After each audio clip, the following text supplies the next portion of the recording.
In this video, we're going to explain how the mobile phone app is developed.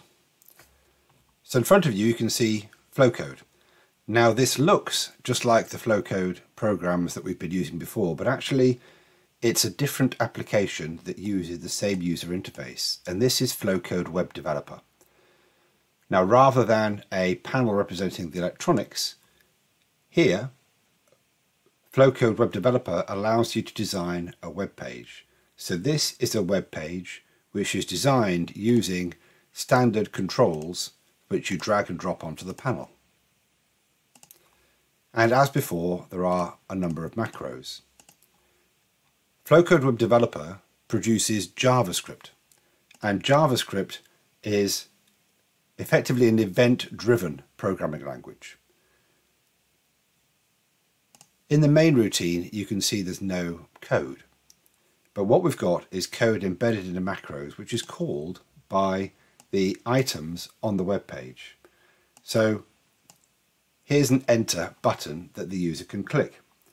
And when somebody clicks that, it activates the macro enter.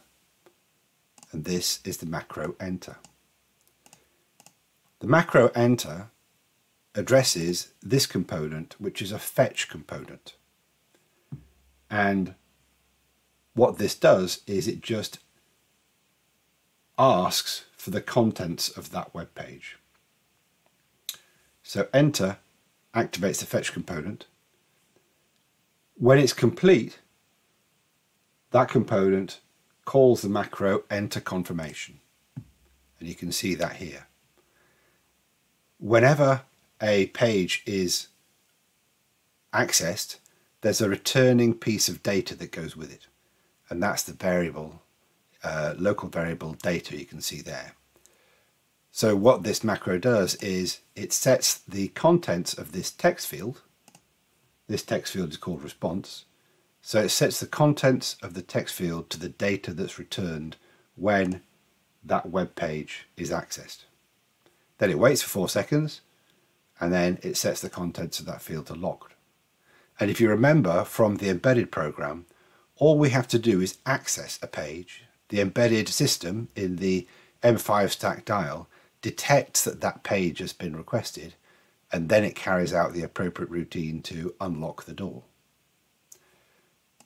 So just to go over that again, the enter button calls a fetch with that address.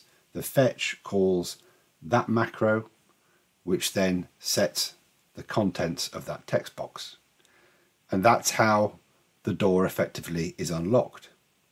Similarly, the read temperature button accesses the get temp macro.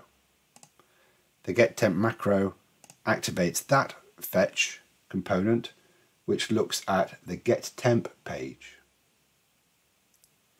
It also calls a set gauge value once that page has been accessed.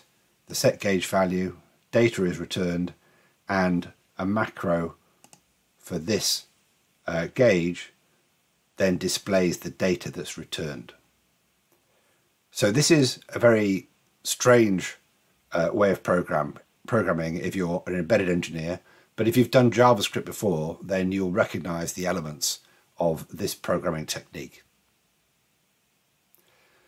So once you've compiled your program, what you can then do is you can build the web page, and you simply do that by going create web page, and then you can view it in the internal browser. So this is the web page. In this case, it's an internal browser, and then it functions.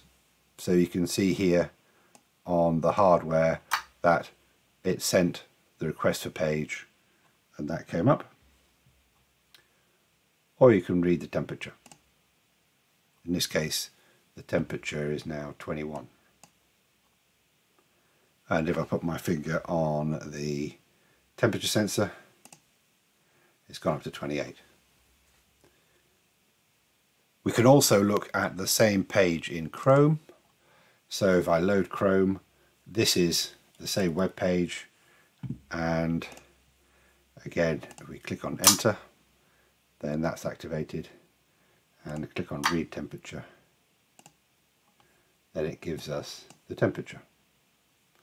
So that explains how Flowcode Web Developer can allow you to create functional web pages that can control your M5 stack dial.